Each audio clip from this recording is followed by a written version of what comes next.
بسم اللہ الرحمن الرحیم۔ السلام علیکم۔ حضرت ابو ہریرہ اور حضرت زید بن خالد رضی اللہ تعالیٰ عنہ بیان کرتے ہیں کہ ہم لوگ رسول اکرم صلی اللہ تعالیٰ علیہ وسلم کی خدمت میں حاضر تھے۔ اتنے میں دو آدمی آپ کے پاس ایک مقدمہ لے کر حاضر ہوئے۔ ان میں سے ایک نے عرض کیا کہ اے اللہ کے رسول صلی اللہ تعالیٰ علیہ وسلم، آپ ہمارے مابین کتاب اللہ کی کتاب کے مطابق ہم دونوں میں فیصلہ کریں۔ دوسرا شخص جو پہلے کے مقابلے میں زیادہ ہوشیار تھا، اس نے عرض کیا یا رسول اللہ صلی اللہ تعالیٰ علیہ وسلم، آپ ہمارے درمیان کتاب اللہ کے مطابق فیصلہ سنائے اور مجھے معاملے کی نوعیت کی وضاحت کرنے دے۔ رسول اکرم صلی اللہ تعالیٰ علیہ وسلم نے فرمایا ہاں بالکل، اپنی بات بیان کرو۔ وہ کہنے لگا بات دراصل یہ ہے کہ میرا بیٹا اس آدمی کے گھر محنت مزدوری کیا کرتا تھا اور اس کے گھر میں اس کا آنا جانا تھا، چنانچہ میرے بیٹے نے اس کی بیوی سے بدکاری کا ارتکاب کیا۔ اس کے بعد میں نے معاملے کو رفع دفع کرنے کے لیے اپنے بیٹے کی جانب سے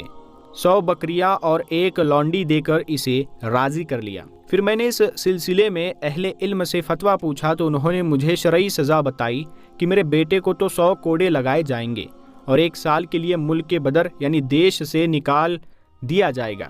اور جبکہ اس کی بیوی کو سنگسار کیا جائے گا۔ رسول اکرم صلی اللہ تعالیٰ علیہ وسلم نے ان کی باتیں سن کر ارشاد فرمایا قسم ہے اس ذات کی جس کے ہاتھ میں میری جان ہے،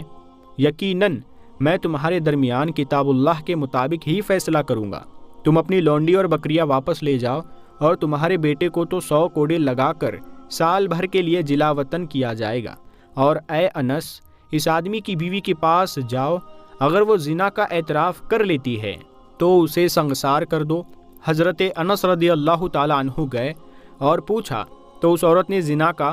اعتراف کر لیا۔ پھر رسول اکرم صلی اللہ تعالیٰ علیہ وسلم کے حکم سے اسے سنگسار کر دیا گیا۔ ام المومنین حضرت عائشہ صدیقہ رضی اللہ تعالیٰ عنہ کی ایک کنیز تھی جن کا نام حضرت بریرہ رضی اللہ تعالیٰ عنہ تھا۔ پہلے یہ کسی اور کی کنیز تھی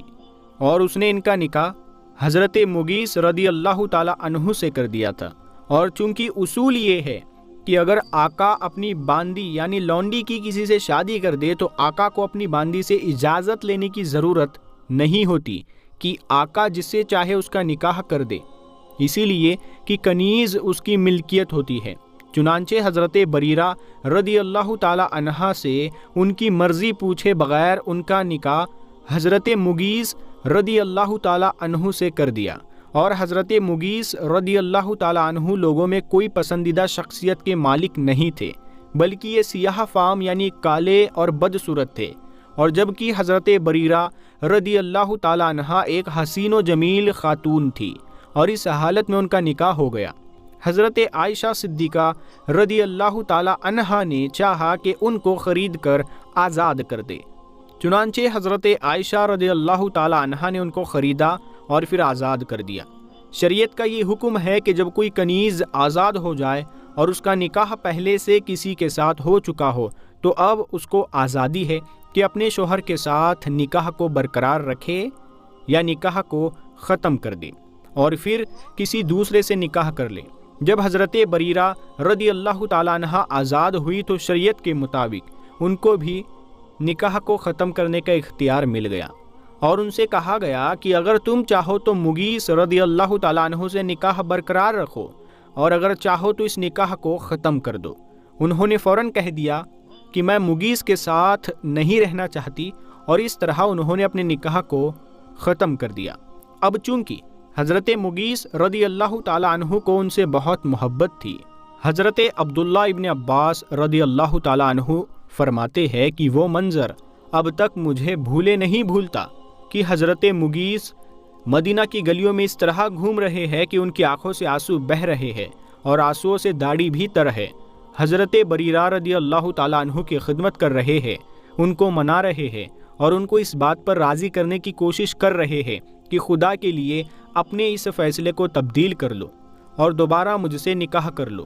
مگر حضرت بریرہ رضی اللہ تعالیٰ عنہ تھی کہ مانتی ہی نہیں تھی۔ آخر کار حضرت مغیث رضی اللہ تعالیٰ عنہ حضور اقدس صلی اللہ تعالیٰ علیہ وسلم کی خدمت میں پہنچ گئے اور عرض کیا یا رسول اللہ صلی اللہ تعالیٰ علیہ وسلم، میرے ساتھ ایسا معاملہ پیش آیا ہے کیونکہ مجھے ان سے بہت تعلق ہے اور اتنا عرصہ ساتھ گزارا ہے، لیکن اب وہ میری بات نہیں مانتی۔ آپ بھی ان سے میری سفارش فرما دیجئے۔ آپ صلی اللہ تعالیٰ علیہ وسلم نے حضرت بریرہ رضی اللہ تعالیٰ عنہ کو بلایا اور فرمایا، اگر تم اپنے اس فیصلے سے رجوع کر لو تو اچھا ہوگا، اسی لیے کہ مغیث تمہارے بچے کے باپ ہے اور بیچارے بہت زیادہ پریشان ہیں۔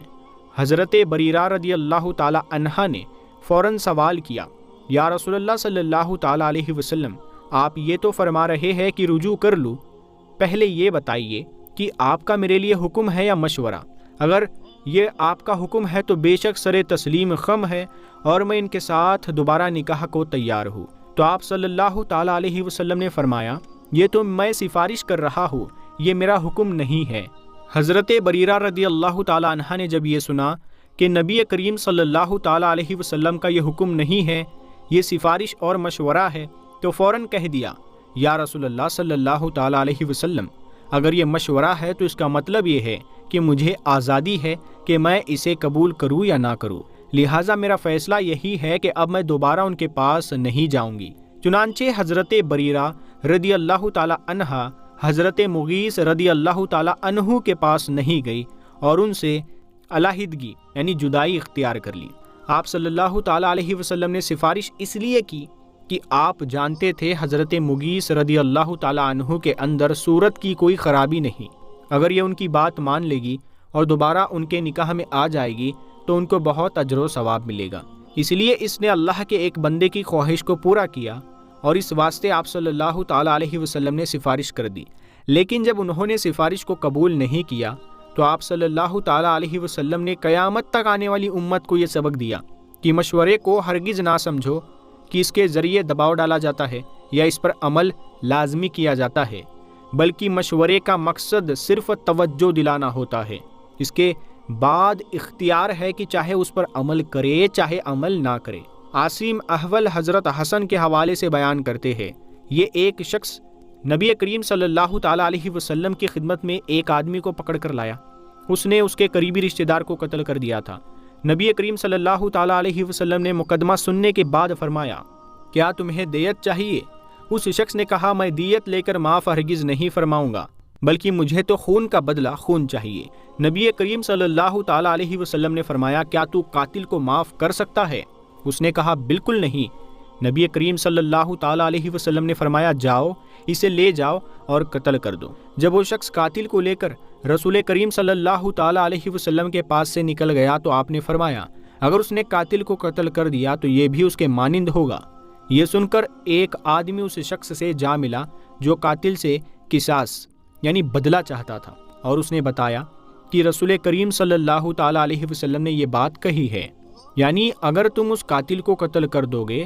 تو تم بھی اس کے مانند ہو جاؤ گے۔ یہ سننا تھا کہ اس شخص نے قاتل سے قصاص لیے بغیر یعنی بدلہ لیے بغیر چھوڑ دیا اور واپس اپنے گھر چلا گیا، حالانکہ اس وقت وہ ایک مضبوط ڈور قاتل کی گردن میں ڈال کر کھینچ رہا تھا۔ ابن قتیبہ کہتے ہیں کہ رسول کریم صلی اللہ تعالیٰ علیہ وسلم نے جو یہ فرمایا کہ اگر یہ قتل کر دے گا تو اس کے مانند ہوگا، اس کا یہ مطلب نہیں کہ اگر اس نے قاتل کو قتل کر دیا تو گناہ میں اس کے مانند ہوگا۔ مطلب کیوں کر ہو سکتا ہے جبکہ اللہ تعالیٰ نے قاتل کو بطور قصاص قتل کر دینے کو پسندیدہ ٹھہرایا ہے، بلکہ مطلب یہ ہے